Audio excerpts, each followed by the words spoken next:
दयाळू सामरी माणसाची गोष्ट।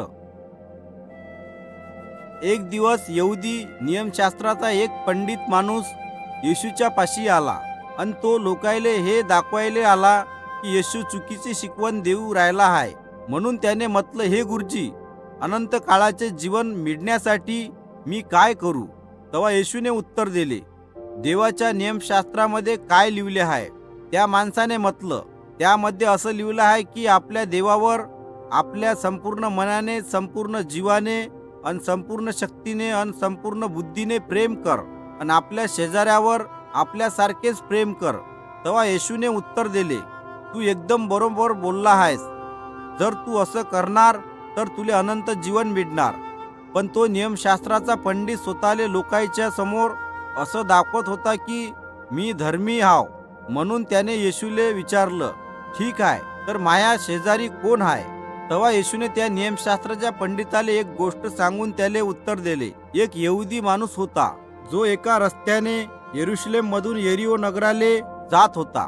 पण तेव्हा काही डाकू लोकांनी त्याले पाहिलं आणि त्याच्यावर हमला केला। त्यानं त्याचं सगळं काही घेऊन घेतलं आणि त्याले मरेपर्यंत मारलं आणि मग चालले गेले। त्यानंतर लगेच एक यहुदी याजक त्याच रस्त्याने चालत आला। तेव्हा त्या याजकाने त्या माणसाले रस्त्यावर पडलेले पाहिले। जेव्हा त्याने पाहिले तेव्हा तो रस्त्याच्या दुसऱ्या बाजूने समोर गेला आणि त्याने त्या माणसाले न पाहिल्यासारखे केले। त्यानंतर थोड्या वेळातच एक लेवी माणूस त्याच रस्त्याने आला।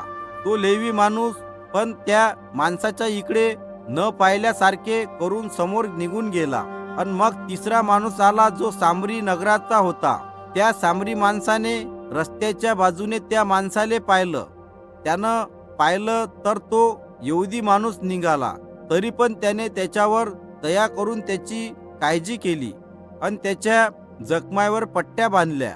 मग त्या सामरी माणसाने त्या माणसाले उचलून आपल्या गध्यावर बसवले आणि त्यानं त्याले रस्त्यावर असलेल्या एका उतार शाळेमध्ये आणले आणि त्याच्यावाली देखरेख केली।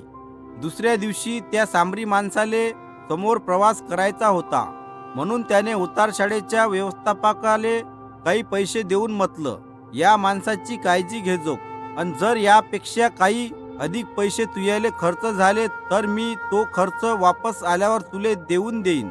मग येशूने त्या नियमशास्त्राच्या पंडिताले विचारले, तू काय विचार करतो की त्या 3 लोकांच्या पैकी कोण त्या माणसाचा शेजारी आहे ज्याले लुटले आणि मरेपर्यंत मारले होते? तेव्हा त्यानं उत्तर दिलं, तोच माणूस आहे ज्याने त्याच्यावर दया केली होती। तेव्हा येशूनं म्हटलं, तू पण जाऊन तसंच कर।